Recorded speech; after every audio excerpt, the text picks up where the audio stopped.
Hello dear students, आज अपन जो discuss कर रहे हैं मैथ्स के जो बेसिक मैथ्स सेक्शन है उसका बेसिक मैथ्स में सेक्शन बी के बारे में बात कर रहे हैं। थोड़ी सी विजिबिलिटी सही नहीं है ना, फाइल थोड़ी कंप्रेस हो गई थी तो कोई दिक्कत नहीं है। मैं क्वेश्चन एक्सप्लेन कर दूंगा, बाकी आपको पता ही आप करके आए हुए paper. The perimeter of the sector of circle of radius 14 centimetre and the central angle is this. ठीक है, तो आपको बोला गया है कि पेरीमीटर बताना है, तो पेरीमीटर क्या होगा उस सेक्शन का 45 डिग्री का, तो वो होता है dear 2 pi R theta by 360। बस सिंपल सा फॉर्मूला होता है। तो 2 इंटू पाई कितना है आपका 22/7, आर कितना दिया हुआ है डियर आपको दे रखा है 14, थीटा है आपका 45 अपॉन 360। ठीक है, तो 40/360 करोगे तो 90 करते तो आपको 1/4, तो 1/8 आएगा मेरे हिसाब से। ठीक है, ये कट गया 2 बार। ठीक है, ये 4 से कट गया 2 बार और 11 सेंटीमीटर आ जाएगा, तो option A will be correct. Next question discuss करते हैं। A ball contains 16 red ball है, 8 ग्रीन बॉल है। देन आपको बोला गया है 1 ball of drawn the randomly the provided blue ball. अच्छा, ब्लू कितनी बोली? 6 ब्लू बोली है, तो ब्लू बॉल के लिए बोला गया है। तो ब्लू के बॉल के लिए टोटल कंडीशंस कितनी होगी? 24, 6, 30 और ब्लू बॉल कितनी है? 6 है, तो 1/5 आपकी प्रोबेबिलिटी। बड़े आसान सा क्वेश्चन है प्रोबेबिलिटी का। अगला, ठीक है, तो बोला है sign theta plus cos theta, sine theta minus cos theta will be 0। तो इसका मतलब ये हो गया साइन थीटा इक्वल टू हो गया dear cos theta. Cos theta को डिनोमिनेटर में ले जाओ तो sine theta upon cos theta equal to 1, तो means tan theta equal to 1। तो आपका थीटा कितना हो गया डियर 45 डिग्री। थीटा आपका 45 डिग्री हो गया, तो option B will be correct. अगले क्वेश्चन में देखोगे the probability of happening of event is 0.02, then the probability of not happening. तो ये सेक्शन ए में भी था same question, the probability of the not happening of the event. तो आपका नॉट हैपनिंग इवेंट कितना हो गया? तो 1 में से माइनस कर लो, 1 माइनस 0.02, तो ये डियर बनेगा 0.98। 0.8 मत लिख के आ जाना डियर, ठीक है, कैलकुलेशन मिस्टेक होने के चांसेस बहुत ज्यादा है। 0.8 भी आपका ऑप्शन है। अगला क्वेश्चन बोला है शेडेड पोर्शन का एरिया पूछा है, तो आप क्या करोगे? आउटर सर्किल की रेडियस सपोज R1 मान लेता हूं और इनर की आपकी R2 मान लेता हूं, तो इसका एरिया कितना होगा डियर? बड़े वाले सर्कल में से छोटे वाले का एरिया माइनस कर दो, यानी पाई R1 square minus pi R2 square. तो पाई आपका कॉमन लेना चाहो तो कॉमन ले लो, पाई R1 square minus R2 square. ठीक है डियर, तो R1 22/7, R1 आपका है 14 स्क्वायर माइनस 7 स्क्वायर। तो ए स्क्वायर माइनस बी स्क्वायर वाली आइडेंटिटी लगा लो, बड़ा आसान हो जाएगा और इजी। तो 22/7 तो आपका हो जाएगा 14 + 7, 14 - 7। ठीक है डियर, तो आपका ये बनेगा 22/7 इंटू 21 इंटू 7, 7 से 7 गया, 21 इंटू 22 करना है आपको। तो आप कर सकते 42 हो जाएगा, 2 4 जाएगा, 42 और 46 462 आंसर है। Option A will be correct. बड़ा आसान सा क्वेश्चन है अगेन। ठीक है, थोड़ा सा फास्ट चल रहा है कि फटाफट क्वेश्चन सॉल्व हो जाए। ठीक है, इसको सिंप्लीफाई करना था 1/1 plus sine theta plus 1/1 minus sine theta. LCM ले लो, एलसीएम लोगों तो बनेगा 1 plus sine theta into 1 minus sine theta. ऊपर हो जाएगा, ये आ जाएगा 1 minus sine theta plus 1 plus sine theta. ये साइन थीटा कैंसिल आउट हो जाएगा, तो ऊपर 2 बचेगा, नीचे बनेगा a plus B, a minus B, which will be equal to a square minus B square. तो आपका डियर बनेगा 2/1 minus sine square theta dear बनेगा कॉस स्क्वायर थीटा। तो 2/1 कॉस स्क्वायर थीटा होता है dear, 1 will be equal to sec square theta. तो 2 sec square theta आपका answer हो जाएगा। ठीक है, तो ऑप्शन डी करेक्ट हो जाएगा। मे भी शायद मेरे को लग रहा है इस ये मैंने लेक्चर में भी ऐसा क्वेश्चन करवाया था, ट्रिग्नोमेट्री वाले। ठीक है, प्रूफ वाला क्वेश्चन था। बोला the origin of the line, the origin divides the line segment A B. ठीक है, ये वापस वैसा ही सेक्शन ए का सेम क्वेश्चन वैसा है। ए बी, ए कितना था 1, -3, बी कितना है -3,9। इसने बोला है कि ओरिजिन 0,0 किस रेशियो में डिवाइड करेगा? अपन तो एज्यूम करते हैं k/1 में। अपन ने एज्यूम करा, अपन ने कोई पॉइंट निकाला, अपने हिसाब से k/1 में मानेंगे, तो अपना पॉइंट आएगा -3k ये ऐसे क्रॉस मल्टीप्लाई होते हैं, +1 upon k plus 1 comma 9k -3k 3 upon k plus 1। अब ये पॉइंट एक तो अपन ने रेशियो मान के निकाला है, एक ये निकाल कर, है ना। आपको इफ डाउट है तो ये वाले क्वेश्चन वापस अपन ने करे हुए भी है लेक्चर में भी सेम ऐसे ही। तो अब ये दोनों इक्वेट हो जाने चाहिए। तो आपका -3k plus 1 upon k plus 1 will B, कर लोगे आप 0, तो -3k प्लस 1 विल बी 0। तो k की वैल्यू डियर यहाँ से आ जाएगी 1/3। तो ऐसा कोई ऑप्शन है क्या? हाँ, ऑप्शन बी है, तो आपका करेक्ट आंसर आ जाएगा।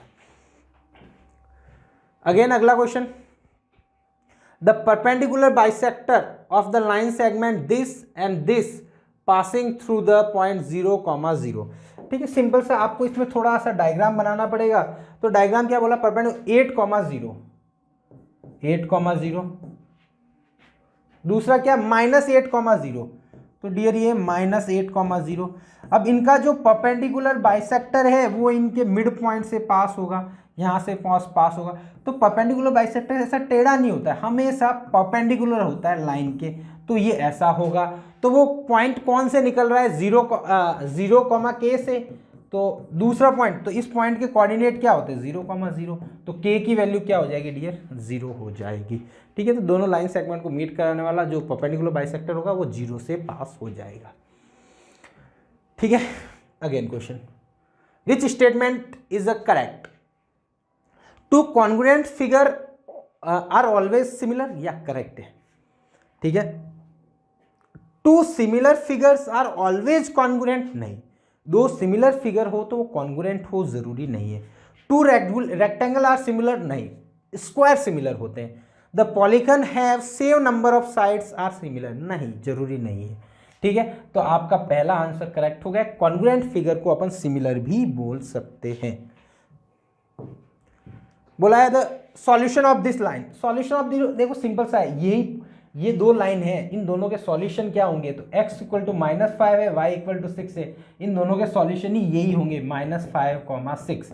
तो -5,6 ये हो गया। या फिर आप ग्राफिकली करना चाहते हो तो x = -5, x = -5 लाइन ऐसी होती है। ठीक है, सिमिलरली y = 6 ऐसी होती है। तो दोनों कहाँ पे इंटरसेक्ट करेगी? -5,6 पे। ऐसा सोचना चाहो सोच लो, बट अदरवाइज दो इक्वेशन दी हुई, इन दोनों को सॉल्व करो और x y निकालो तो क्या आएगा? x आपका -5 आएगा और y कितना आएगा डियर? आपका 6 आ जाएगा। क्लियर? अगला क्वेश्चन देखते हैं फटाफट। या थोड़ा सा विजिबल नहीं है, मैं एक्सप्लेन कर देता हूँ। The circle of radius 3 unit, 3 unit की रेडियस है उसकी, सेंटर एट 0,0। ठीक है dear, which of the following point outside the circle, circle के बाहर कौन सा पॉइंट होगा, है ना। Points lie outside the circle, circle के बाहर कौन सा होगा? तो देखो 0,0 है। ठीक है, तो इधर आपके होंगे 3,0। ठीक है, -3 रेडियस है ना, -3,0। ठीक है, ये पॉइंट हुए 1,2, -1,1। तो ऐसा पॉइंट तो एक भी नहीं है, मे भी ऐसा ही लग रहा है इसमें। तो एक पॉइंट भी ऐसा नहीं है जो इस सर्कल के आउटसाइड लाई करे। 1,2, 2,3, अभी तक तो कोई पॉइंट ऐसा लग नहीं रहा है। ये एक पॉइंट है 3,1 जो आपका आउटसाइड द सर्कल होगा। थोड़ा सा आप सोचो एक बार कि इसमें क्या है, मतलब कोई भी पॉइंट है। ठीक है, सपोज उस पॉइंट की डिस्टेंस 3 सेंटीमीटर 3 यूनिट से ज़्यादा हुई तो वो बाहर होगा। तो आप डी पॉइंट लोगे ना 3,1, इसकी ओरिजिन से डिस्टेंस निकालोगे तो क्या आएगा? √3² + 1² यानी √10, जो कि 3 से ज़्यादा है। तो ये पॉइंट बाहर लाई करेगा। अदरवाइज आप ऐसा देख सकते हो, ये 3 है, अब इसके ऊपर जा रहे हो आप 1, किधर भी जाओ ना ये तो बाहर ही आने वाला, अंदर नहीं जाएगा। तो ऐसा भी सोच सकते थे, डी ऑप्शन करेक्ट हो जाए। मैं कुछ और सोच रहा था, उस वजह से उसमें मेरे को आंसर मिलना रहा था। ठीक है, इसने बोला है दो इक्वेशन दी हुई है वापस again, 3x + 5y = 8 and kx + 15y = 24। Have infinitely many solutions, infinite solution, तो a1/a2 यानी 3/k equal to 5/15 equal to 8/24। तो इसकी वैल्यू तो 1/3 है, इसकी भी 1/3 है, तो इसकी 1/3 होनी चाहिए। तो 3/k इक्वल टू 1/3, तो आपका k डियर आ जाएगा 9। तो option B will be correct. HCF of any two consecutive even, यानी 2 और 4 का एचसीएफ पूछा है, तो 2 और 4 का एचसीएफ 2 तो रहेगा ही, 6 और 8 का लूंगा तो आपका 2 रहेगा, 8 और 10 का लूंगा तो भी 2 रहेगा। तो कॉन्जुगेटिव का हमेशा एचसीएफ 2 होता है इवन का, और सिंपल कॉन्जुगेटिव लेते हो तो उसका एचसीएफ 1 होता है। The zeros of the quadratic are, इसके दोनों जीरोज के बारे में बात की, तो देखो बेटा सम ऑफ जीरोज इसका माइनस b/a होता है डियर, तो ये होगा डियर -99, और प्रोडक्ट ऑफ जीरोज है 127। ठीक है, अब मेरे को बताओ प्रोडक्ट ऑफ जीरोज 197 है, तो क्या होगा, दो जीरोज में अल्फा बीटा मान लेता हूं, तो अल्फा और बीटा दोनों या तो दोनों पॉजिटिव हो या दोनों नेगेटिव हो, तभी उनका प्रोडक्ट करने पे आंसर क्या आने वाला है, पॉजिटिव। अब देखो दोनों पॉजिटिव हुआ है ना, अल्फा भी पॉजिटिव और बीटा भी पॉजिटिव, तो अल्फा प्लस बीटा क्या होगा, पॉजिटिव। ठीक है, बट ये होना नहीं है क्योंकि नेगेटिव होना है, तो मीन अल्फा प्लस बीटा क्या होना चाहिए, नेगेटिव होना चाहिए, तो मतलब अल्फा भी नेगेटिव होगा और बीटा भी नेगेटिव होगा, तभी ये कंडीशन सेटिस्फाई होगी। तो दोनों आपके जीरोस क्या होने चाहिए, नेगेटिव। क्यों, क्योंकि प्रोडक्ट तो पॉजिटिव होना है और सम नेगेटिव होना है, तो ये तभी पॉसिबल है जब उसके दोनों जीरोस क्या हो जाए, नेगेटिव। ठीक है, मिड पॉइंट बोला है, मिड पॉइंट में क्या करते हैं बेटा, दोनों का एवरेज निकाल दो, तो एवरेज निकालोगे तो -3 -6/2 9 -4/2, यानी ये -9/2 5/2। ऐसा कोई ऑप्शन है क्या रे, सी ऑप्शन है ना, हलवा है, हलवा सिंपल सा क्वेश्चन है। या ये क्या है क्वेश्चन, क्वेश्चन ही अनविजिबल है डियर। 13/2 × 5 स्क्वायर × 7। ठीक है, तो ये बोला है कि कैसा है ना, यही है, terminating after 1 decimal, non terminating, non repeating, terminating after 2 decimal, non terminating but repeating. ठीक है डियर, ये देखो पहले तो है आपका रेशनल नंबर, ठीक है, तो नॉन रिपीटिंग तो होगा नहीं, ठीक है, होगा तो रिपीटिंग ही। अब देखो डिनोमिनेटर में मैंने बोला था 2 या 5 की पावर ही रहनी चाहिए। अब देखो इसमें कोई कैंसिल आउट नहीं हो रहा है, कैंसिल आउट नहीं हो रहा है, तो उसके बाद चेक करोगे 2 और 5 की पावर ही है, तो मतलब वो हमेशा टर्मिनेटिंग होगा। बट यहाँ पे 5 नहीं है, तो ये डियर आपका बनेगा नॉन टर्मिनेटिंग, है ना, नॉन टर्मिनेटिंग एंड रिकरिंग। ठीक है, रिपीट हो जाएगा। ठीक है, रिकरिंग यानी रिपीटिंग होगा, नॉन टर्मिनेटिंग बट रिपीटिंग, यानी option D will be correct होगा। थोड़ा सा विजिबल नहीं हो रहा था ये ऑप्शन, है ना। अच्छा, ये क्या अलग अलग जगह क्वेश्चन लिया हुआ है क्या। एक डायग्राम दिया हुआ ए बी सी, इसमें डी इसके पैरेलल दे रखी है, ये 2 दे रखा है, ये 3 दे रखा है। ठीक है, ये दोनों पैरेलल है, तो इसमें आपको ये पता होता है triangle ADE is similar to triangle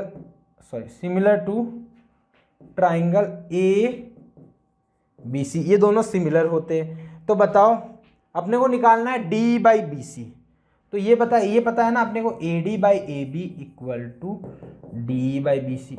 ये सिमिलर क्यों होता है, ये तो पता होना चाहिए, क्योंकि ये दोनों एंगल सेम है, ये दोनों एंगल सेम है, तो तीसरा एंगल तो वैसे ही सेम होगा, तो दो एंगल दो ट्राइंगल के सेम हो जाते हैं तो वो सिमिलर हो जाएंगे। तो ये निकालना है। अब देखो AD कितनी दे रखी है 2, DB AB कितनी हो जाएगी 2 + 3 यानी 5 हो जाएगी D/BC। ठीक है, तो 2:5, तो बी ऑप्शन करेक्ट हो जाएगा। आसान सा क्वेश्चन है, ज़्यादा इतना कोई दम था नहीं उस क्वेश्चन में। ठीक है, दो नंबर दिए हुए 50 और 20, तो HCF और LCM का प्रोडक्ट होता है वो किसके इक्वल होता है डियर, दोनों नंबर के प्रोडक्ट के इक्वल। तो 50 इंटू 20 तो कितने हो गए डियर, 1000 ऑप्शन है क्या, हाँ option A correct. For which natural number 6 की power n ends with digit 0, है ना, ये बोला है 6 की पावर n का जो एक्सपांड करोगे तो पीछे जीरोज, मतलब सबसे लास्ट में जीरो आना चाहिए, तो n की ऐसी वैल्यू क्या लूँ, तो बेटा आप कुछ भी ले लो। 6 की पावर 1 करो 6 आएगा, 6 की पावर 2 करो 36 करेगा, 6 की पावर 6 करो 3 करो तो आपका 216 आएगा। सिमिलरली 6 की पावर 4 भी करोगे तो एंड 6 ही आएगा। तो हमेशा एंड डिजिट 6 ही आने वाला, जीरो तो आएगा ही नहीं। तो बोला है कि जीरो लाना है तो क्या होनी चाहिए, ऐसी कोई वैल्यू नहीं है एन की जिसका अपन एक्सपांड करने पे लास्ट में आपका डिजिट क्या है, जीरो आए। ठीक है, इवन जीरो भी पुट करोगे तो आंसर 1 आएगा। क्लियर। अगला इसको सिंप्लीफाई करना है, a tan square A 1 plus sine A 1 minus sine A. ठीक है, तो 1 plus tan square A dear होता है sec square A, 1 minus plus A 1 minus A, तो a plus B a minus B, तो a minus A square minus B square. ठीक है, तो ये सेक स्क्वायर ए हो गया into A 1 minus sine square A cos square A, तो cos square और सेक स्क्वायर है तो एक दूसरे के रेसिप्रोकल होते हैं, तो 1 आंसर आ जाएगा। मतलब सेक स्क्वायर और कॉस स्क्वायर एक दूसरे से क्या हो जाएंगे डियर, कैंसिल आउट। ठीक है, साथ साथ सेक्शन बी भी कंप्लीट कर देते हैं। ठीक है,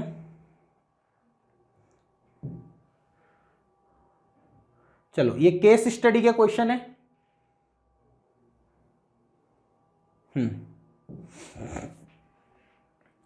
इसमें क्या बोला गया है, Sukriti throw a ball upward from the roof top of 8 metre height, यहां से उसने बॉल को फेंका है, ball reach the maximum height and then return to the ground.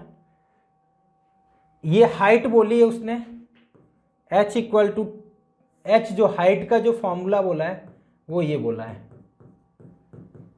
इसका मतलब क्या है डियर कि आप इसमें टाइम की वैल्यू रखो, 1 वैल्यू रखो तो इसकी वैल्यू आ जाएगी।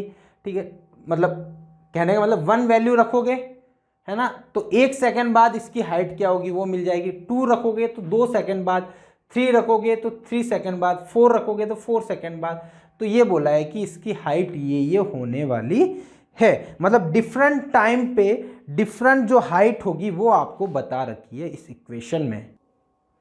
देखो इस क्वेश्चन में पहला वाला क्वेश्चन थोड़ा सा अच्छा क्वेश्चन है ना, इन्होंने सपोज ये बेसिक पेपर में दे तो दिया है ना।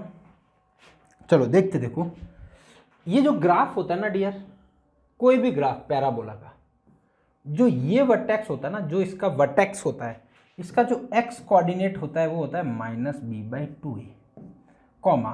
ठीक है, इसका वाई कोऑर्डिनेट कुछ होता है। ठीक है, तो एक्स की वैल्यू ये होती है, ये किसकी वैल्यू होती है, एक्स की वैल्यू। ठीक है, एक्स की वैल्यू ये होती है, और एक्स की वैल्यू पुट करोगे इक्वेशन में तो करस्पॉन्डिंग वाई की वैल्यू मिल जाएगी। जैसे जनरली अपनी जो क्वाड्रेटिक पॉलिनोमियल होता है वो ये होता है y equal to ax² + bx + c। ठीक है डियर, तो जब ऐसा होता है ये पॉलिनोमियल, तो इस पॉलिनोमियल में अब क्या करा अपन ने, x की जगह -b/2a पुट कर दो तो y की वैल्यू आ जाएगी, मतलब ये हाइट मैक्सिमम हो जाएगी। अब मेरे को ये निकालना है, ये जो है ना इसका कोऑर्डिनेट क्या है, ये जो है ना इसका x कोऑर्डिनेट क्या है, तो इसका जो x कोऑर्डिनेट होगा ना वो डियर होगा आपका, इस इक्वेशन में बात करूं तो ये x की y की जगह क्या है, h है, और x की जगह क्या है, टाइम है, तो -t² + 2t + 8। अब देखो इसमें a की वैल्यू है -1, b की वैल्यू है 2 और c की वैल्यू है 8। अब देखो फॉर मैक्सिमम हाइट के लिए, फॉर मैक्सिमम हाइट के लिए क्या होगा, जो टाइम होगा ना डियर वो होगा -b/2a। तो टाइम क्या होगा डियर, -b/2a, तो -b यानी -2/2a की जगह -1 रखोगे तो आंसर आया डियर 1। तो जो t की वैल्यू 1 होगी तब उसकी हाइट मैक्सिमम होगी, तो h मैक्सिमम क्या हो जाएगा डियर, t की जगह 1 पुट कर लो, t = 1 है ना, t = 1, तो h एच मैक्सिमम हो जाएगा देखो -1² प्लस 2 × 1 प्लस 8, यानी आपका डियर आएगा 9 मीटर। 8 और 10, 10 - 1 यानी 9 मीटर इसकी मैक्सिमम हाइट होगी, है ना। तो ऐसे आप निकाल सकते हो, अदरवाइज -d/4a भी निकाल सकते हो। मतलब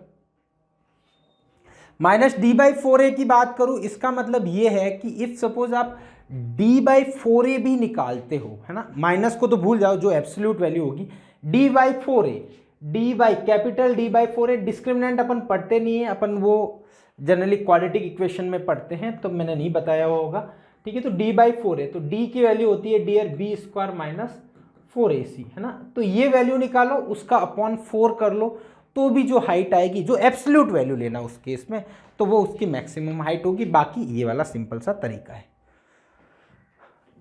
इसने बोला है कि ये ग्राफ कैसा है, ये ग्राफ किसका है, क्वाड्रेटिक पॉलिनोमियल का, क्योंकि xt² आ रहा है, ठीक है। बाकी तो ये आसान सा क्वेश्चन है। Time taken to reach maximum height, यही क्वेश्चन डेटा मैक्सिमम हाइट के लिए अपन ने निकाल दिया ना। मैक्सिमम हाइट कब होगी, जब टाइम 1 सेकेंड हुआ होगा। ये क्या होता है, -b/4a, जो -b/2a निकाल सकते हो, जहां से आपकी मैक्सिमम वैल्यू मिल जाएगी। तो ये मैक्सिमम टाइम कब हुआ था, जब t = 1 था। तो number of zeros of the polynomial whose graph is given, है ना। अब इसने ये बोला कि जो ग्राफ है बेटा, उसके जीरोस कितने होंगे। तो बेटा एक तो ये यहां पे कट करा, जीरोस तो नेगेटिव में भी हो सकता है, ठीक है। तो इसके 2 जीरोस हो जाएंगे, बस सिंपल से। जीरोस एक तो आगे होगा, एक पीछे। वो एक्चुअल में इसने उछाला पहले से है ना, यहां से उछाला है हाइट से, इसलिए वो बता नहीं रखा। बाकी ग्राफ तो आगे भी कटेगा ना, तो ग्राफ तो कंप्लीट बनेगा। तो पॉलिनोमियल कितने जीरोस होंगे, तो 2 जीरोस हो जाएंगे। Zeros of the polynomial are, अब जीरोस क्या क्या होंगे, तो आपकी इक्वेशन क्या थी, t² + 2t -t² + 2t + 8। तो डियर t² - t² + 2t + 8, ये आपका पॉलिनोमियल था h का, इसको 0 के इक्वेट कर दो, है ना। तो ये बन जाएगा t² - 2t - 8 = 0। तो t - 4, t + 2 = 0, तो t = 4 और t = -2, ठीक है। तो t = -2, तो ये भी हो जाएगा। तो 4 और -2 यानी बी आंसर करेक्ट हो जाएगा, ठीक है। एक डियर इसमें एक काम ये भी कर सकते थे, जब इसकी मैक्सिमम हाइट पूछा है ना, तो इसको आप पूरा ड्रॉ कर दो और इसके दोनों रूट्स निकाल दो। ये तो -2 है, ये +4 है, ठीक है ना। अब बोला है कि दोनों के बीच इसका मिडिल पॉइंट निकाल दो। तो मिडिल पॉइंट होगा डियर 4 - 2 यानी 1 होगा इसका मिडिल पॉइंट। तो t = 1 होगा ना, वो मैक्सिमम हाइट देगा। ऐसे भी आप निकाल सकते हो उन दोनों का मिडिल पॉइंट। क्लियर। या अगला क्वेश्चन क्या है रे, ये ग्राफिकल पूरा ही ग्राफ ही गायब हो गया। 2 ग्राफ कैसे आ रहे हैं इसमें, चलो।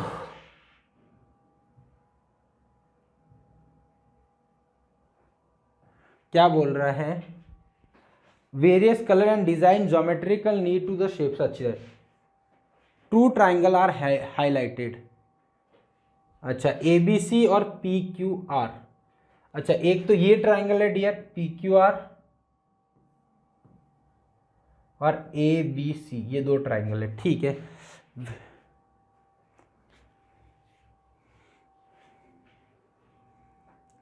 ठीक है, which of the following certain is not suitable to triangle ABC is similar to triangle QRP।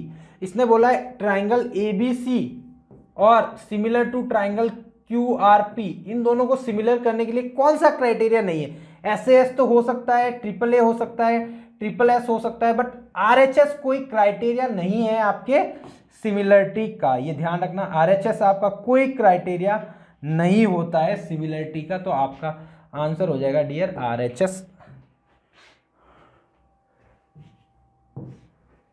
Each square is the length of x unit, then the length of BC will be equal to। इसने पूछा है BC की length क्या होगी, ठीक है। हर square की length आपकी x यूनिट बोली। अब ये BC पूछा है डियर, ये BC तो यही था यहाँ पे, देखो ये BC यहाँ तक, ठीक है, ए बी सी। तो बी सी क्या होगा, बी सी तो आसान से निकाल सकते हो, तो बी सी आपका क्या हो जाएगा dear, root over x square plus x square, तो ये डियर आ जाएगा एक्स रूट टू। ठीक है, तो आपका आंसर आ जाएगा एक्स रूट टू। ऐसा कोई आंसर है क्या? Option A will be correct. यार बड़े गंदा सा डायग्राम आ रहा है यार। Ratio of B C upon P R, B C upon P R, देखते बी सी और पी आर है का। बी सी ये रहा डियर, पी आर ये रहा। तो देखो ये बी सी की लेंथ है, तो देखो जितने भी ये रेक्टेंगल ऐसे स्क्वायर के बाद डायगोनल है वो सब तो इक्वल होगा, तो ये इक्वल इसके होगा और इसके भी इक्वल होगा, तो ये 2 टाइम्स हो गया। तो मीन ऐसा बोल सकता हूं यहाँ पे B C equal to P R equal to 2 times B C, तो यानी 1:2 आ जाएगा। तो सी ऑप्शन। क्वेश्चन तो आसान है, थोड़ा सा विजिबिलिटी कम हो रही है वो पुराने। Area of triangle P Q R upon area of triangle A B C, इसमें देखते थोड़ा सा ना। अब देखो ये समझो बात, ये 2 ट्राइंगल मैं बना लेता हूं, ठीक है, अलग से लास्ट क्वेश्चन में बना लेता हूं। इसमें एक तो डियर ऐसा ट्राइंगल था ए बी सी, है ना, एक ये था पी आर क्यू मान लो, ठीक है। अब देखो इसमें ऐसा था, ये ऐसे बने हुए थे 2, ठीक है, ये कंप्लीट ऐसे बना हुआ था। अब सिंपल सा सोचो, ये लेंथ x है तो ये भी x है, ये भी x है, ये भी x है, और ये x है, ये x है। और इस BC को मैं ऐसा बोल सकता हूँ, ये वाली जो थी यहाँ से यहाँ तक x√2 थी, ये वाली लेंथ अपन ने निकाली थी BC x√2, तो ये भी x√2 और ये भी x√2। तो आप देखोगे ना तो हर साइड का रेशियो 1/2 है, मतलब हर एक साइड का रेशियो 1/2 है। तो आप SSS सिमिलरिटी लगा सकते हो, जिससे आपका triangle ABC is similar to triangle QPR हो सकता है। ठीक है, दोनों ही आपके ट्राइंगल सिमिलर हो गए SSS, क्योंकि हर एक साइड का इसका रेशियो इससे 1/2, इसका इससे 1/2 और इसका इससे 1/2। तो रेशियो 1/2 है, तो साइड का एरिया का रेशियो क्या होता है, उनकी साइड के स्क्वायर के इक्वल। तो PQ की साइड बड़ी है तो 2/1 का स्क्वायर, तो 2/1 का स्क्वायर यानी 4:1। तो आपका option C will be correct. ठीक है,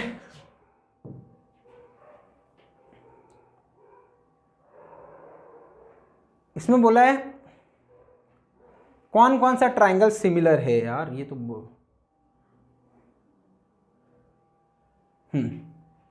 ABC, PRQ और TSQ। ठीक है, TSQ, PQR, TSQ, ऐसा है ट्राइंगल बेटा। ये ऐसे थे PRQ, TSQ और ये ऐसा था ABC। तो 90 डिग्री तो यहीं पे है, बाकी तो छोड़ो, ये 90 है। ठीक है, तो अब देखो कौन कौन सा ट्राइंगल ABC ले लेता हूं मैं, सिमिलर टू ट्राइंगल ABC। ठीक है डियर, चलो बाकी ट्राइंगल आप ले लो, QPR ले लो, ठीक है, फिर आप ट्राइंगल सिमिलर ले लो QTS। ठीक है, ये तीनों सिमिलर होगा।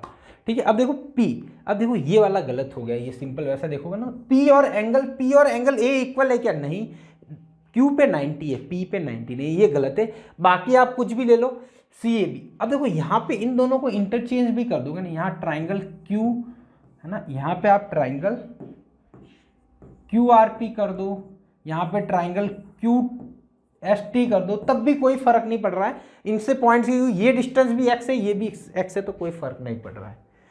क्लियर?